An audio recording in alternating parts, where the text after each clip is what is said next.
ළමයි දැන් කතා කරන්න යන්නේ යකඩ කොපර් ඉලෙක්ට්‍රෝඩ යොදාගෙන කොහොමද කෝෂයක් නිර්මාණය කරන්නේ කියලා.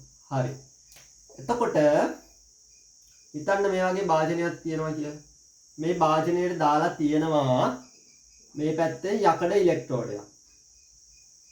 මේ පැත්තට දාලා තියෙනවා කොපර් ඉලෙක්ට්‍රෝඩයක්. ඔයාලට පේනවනේ ප්‍රශ්නයක් නැහැනේ. හරි. ඊට පස්සේ මේක කම්බි කෑල්ලකින් ඔන්න ඔහොම සම්බන්ධ කරා. හරිද? මම කිව්වා කම්බි කෑල්ලකින් සම්බන්ධ කරා කියලා. එතකොට මේක යකඩ.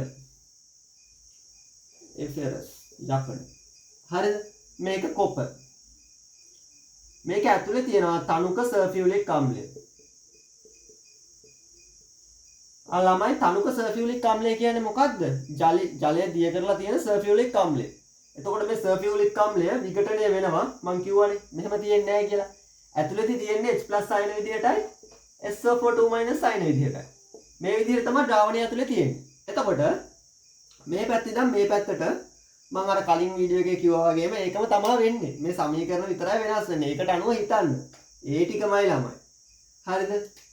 මේ විදිහේ පෘෂ්ඨ ඉලෙක්ට්‍රෝන තියලා මේ යකඩ ඉලෙක්ට්‍රෝනේ ඔක්සිකරණය වෙනවා. මම කියවනේ මේ පැත්තේ ඔක්සිකරණය කියලා. මම කලින් පැහැදිලි කරා.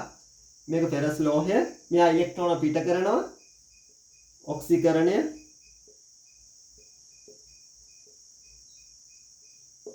අනික මේක මොකක් කියලාද කිව්වේ?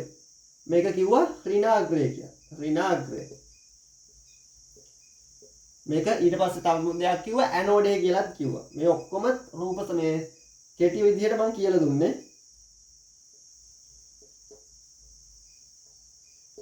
හරිද? ඇනෝඩේ කියලාත් කිව්වා. එතකොට මෙයා ඔක්සිකරණයක් වෙන්නේ. ඉලෙක්ට්‍රෝන මේ පැත්තට යනවා.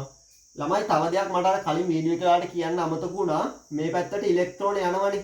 මෙතන ඉලෙක්ට්‍රෝන පීඩනය වැඩි වෙලා මෙයා ඔක්සිකරණය වුණාම මේ පැත්තට ඉලෙක්ට්‍රෝන යනකොට සම්මත ධාරාව ළමයි මෙන්න මේ පැත්තට තමයි සම්මත ධාරාව යන්නේ. ධාරාවයි අනිත් පැත්තට තමයි යන්නේ. ඒක පොඩ්ඩක් මතක තියාගන්න. ඉලෙක්ට්‍රෝන මේ පැත්තට යද්දී කෝෂයේ ධාරාව යන්නේ අනිත් පැත්තට ළමයි. ඒක පටල ගන්න එපා. ධාරාව යන්නේ මේ පැත්තට. අර නෝට් ලියන්න එපා. මේ වගේ ඩයග්‍රෑම් වලින් මතක තියාගන්න. ඒක තමයි හොඳම දේ. කොච්චර කියලා පාඩම් ගන්න ළමයි. ඉතිහාසය තියෙනවා, බුද්ධ ආගම තියෙනවා, සිංහල තියෙනවා. ඒ ඔක්කොම කවදාවත් පාඩම් කරලා ඉවර කරන්න බෑ. ඒක නිසා හුඳම දේ මේ විදිහට පාඩම් කරගන්න. එතකොට කිසි අවුලක් වෙන්නේ නැහැ එක්සෑම් එකේ ඉතින් ගොඩ. හරිද? එතකොට කිසි අවුලක් නැහැ. හරි. එතකොට මම තව ටිකක් මේක පැහැදිලි කරන්න. එතකොට මම සමීකරණ ලියන්නම්කොද? කීරි කජු වගේ නේද ළමයි? මේ ෆෙරස් ලෝහය. ෆෙරස් මොකද්ද වෙන්නේ? සොලිඩ් එකක්. හරිද? Fe2+ බවට පත් වෙනවා. ජලීය ආකාරයෙන්. හරිද? ඉලෙක්ට්‍රෝන දෙකක් පිට කරනවා. මේක එක. ඊට පස්සේ අපි කියවනේ මේ සල්ෆියුරික් අම්ලය මොකද්ද වෙන්නේ කියලා. එතකොට H2SO4 අම්ලය තියෙන්නේ H+ අයන විදියට SO4 විදියට. දැන් මේ පැත්තේ කේස් එක අපි ලියාගත්තා ඒක හරි. දැන් අපි යන් අනිත් පැත්තට.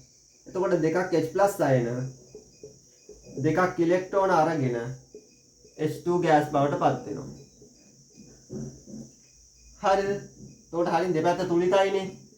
මම කිව්වා සමස්ත ආයනික සමීකරණය ලියනකොට කොහොමද කරන්නේ? මේ පැත්තේ ඒවා මෙහෙන් එකතු කරනවා, මේ පැත්තේ ඒවා මෙහෙන් එකතු කරනවා. එතකොට හරි ලේසි. දෙකක් H+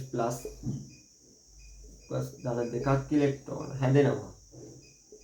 Fe2+ දාන දෙකක් ඉලෙක්ට්‍රෝන දාන H2 ගෑස්.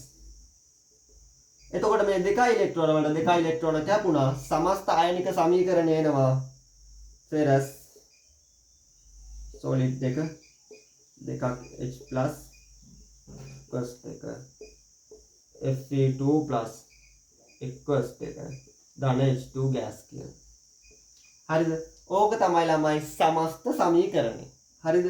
මේකේ ඇනෝඩ ප්‍රතික්‍රියාව ඒවා දන්නවනේ. ඒවා ඉතින් කියන්න දෙයක් නැහැ. මේ ඇනෝඩ ප්‍රතික්‍රියාව, මේක කැතෝඩ ප්‍රතික්‍රියාව, මේක සම්පූර්ණ සමීකරණය. හරිද? ඔක්කොම දෙන්න ඕනේ නැහැ නේ ළමයි. තේරෙනවනේ. දැන් ඔයාලට නෝට් එක පාඩම් කරගන්න අමතක වෙනවා. ඒක නිසා මේ විදිහට ලියා ගන්න. මේ විදිහට ලියා ගන්න. යකඩ ලෝහයේ ඉලෙක්ට්‍රෝන පිට කරයි. මේක ලියා අඳගෙන මේ ඔක්කොම ලියාගෙන මේ විදිහට ලියා ගන්න. යකඩ ලෝහයේ ඉලෙක්ට්‍රෝන පිට කරයි.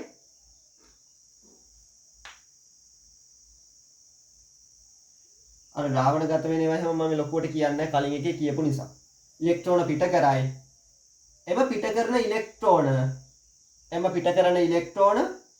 කම්බිය හරහා කොප ඉලෙක්ට්‍රෝනයේ දෙසට ගමන් කරයි. කොප ඉලෙක්ට්‍රෝනයේ දෙසට ගමන් කරයි. කොප ඉලෙක්ට්‍රෝනයේ දෙසට ගමන් කරයි.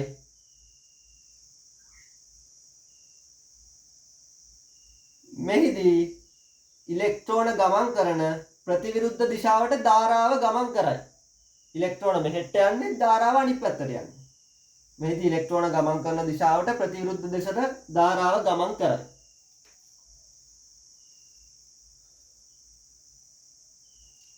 ද්‍රාවණයේ ඇති H+ අයන ඉලෙක්ට්‍රෝන ලබාගෙන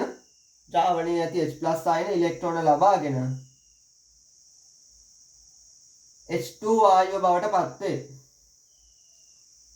මේ සමීකරණ ගානේ ලියා ගන්න ඇනෝඩ් ප්‍රතික්‍රියාව මේක මේ ඇනෝඩේ ගාව වෙන ප්‍රතික්‍රියාව ඇනෝඩ් ප්‍රතික්‍රියාව කැතෝඩේ ගාව වෙන ප්‍රතික්‍රියාව කැතෝඩ් ප්‍රතික්‍රියාව. හරි මම මෙතනත් මේකක් ලියන්න. කොප්ප ඔක්සිහරණයක් නෙවෙන්නේ. මම කලින් මේවා පැහැදිලි කරා. මේක ධනාත්‍රය. ඔක්සිහරණය.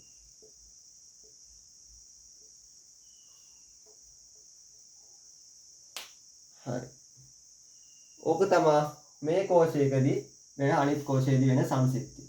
මේකේ මාතෘකාව මේ මුලින් බැරි වුණා නම් ලියා ගන්න මේ කොපර් ලෝහය සහ යකඩ ලෝහය යොදාගෙන කෝෂයක් නිර්මාණය කිරීම කියලා. හරි. එතකොට ඒක තමයි මේකේදී වෙන සංසිද්ධිය. හොඳට මතක තියාගන්න ළමයි මේ විදිහට පාඩම් කරන්න මේ පොතේ තියෙන ඔක්කොම කරුණු ටික මේක ඇතුලේ දැන් සමය පැහැදිලිව දාලා තියෙනවා. ඉතින් අය අමුතුවෙන් එතකොට පාඩම් කරන්න ඕනේ නැහැ. මේ විදිහට පාඩම් කරගන්න මේක සමස්ත ප්‍රතික්‍රියාව මේ විදිහ තමයි. බලන්න දැන් කොච්චර ලෝස්ද කියලා වීඩියෝ 3 පාඩමම කවර් වුණා. අමතර කිසිම කේස් එකක් නැහැ. නෝට් එකත් සෑහෙන්න අඩුයි. අවශ්‍ය කරුණු ටිකත් ඒ විදිහටම තියෙනවා. හරිද? මගේ නෝට් එක කියලා ලොකු ප්‍රමාණයක් නැහැ. අවශ්‍ය කරුණු ටික විතරයි දෙන්නේ. ඔක්කොම මුළු පාඩම් හැම එකක්ම රූප සටහන් වලින්මයි විස්තර කරන්නේ. ඒක නිසා අවුලක් වෙන එකක් නැහැ. කලින් ළමයින්ට අර සිග්නල් ඉෂුස් තියෙන හින්දා මග ඇරුණා කියලා තිබ්බා. ඒක නිසා තමයි මම මේ විදිහේ වීඩියෝ ටිකක් කරේ. ඊයේ සතියේ ක්ලාස් එකේ. හරි. එහෙනම් එකත් හරි.